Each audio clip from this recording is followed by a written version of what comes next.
Si je viens regarder ici les tâches, ça c'est de tout à l'heure. Voilà, c'est la validation. Voilà, ça c'est bon. Et puis aussi, validation, approuve. Je n'ai pas validé ces tâches tout à l'heure.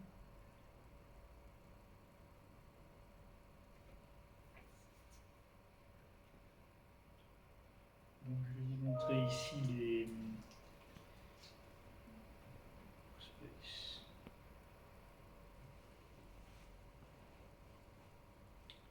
dashboards. Moi j'ai la version en anglais, vous avez vu tout à l'heure récemment on a vu en français.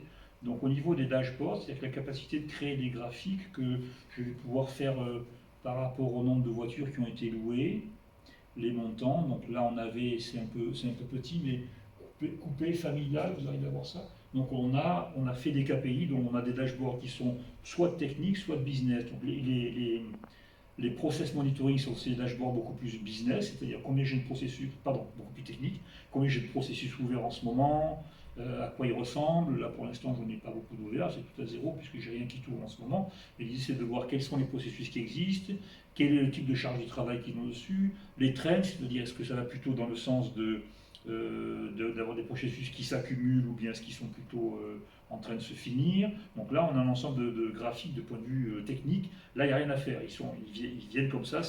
Vous n'avez qu'à regarder ce qui se passe dans votre activité. Et puis, on a des dashboards, des graphiques beaucoup plus business. Donc là, on peut créer ses propres KPI, comme je disais tout à l'heure. Je vais vous montrer comment on les a créés dans un instant. Donc l'idée, c'est ici, vous voyez, le montant location. Donc là, on a créé un graphique qui va aller cumuler le nombre de, enfin, le montant des locations qui sont faites en ce moment par type de véhicule. On peut un peu segmenter comme on veut. Donc ça, c'est fait comment? C'est fait au niveau de mon appli.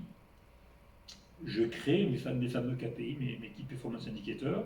Donc je reviens ici sur mon processus que j'avais tout à l'heure. C'est celui-ci, test SLV, je pense. Et donc là, je pense que c'est bien dans celui-là que je les ai faits. Je vais voir, je ne suis pas sûr sur celui-là.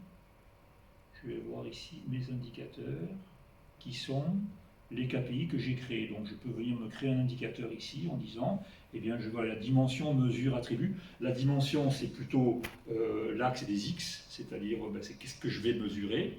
Et la mesure c'est l'axe des Y, c'est-à-dire la vraie valeur. Ça peut être une valeur cumulée, ça peut être une moyenne, ça peut être un petit peu ce que vous voulez. Et donc ça c'est les KPI que j'ai définis.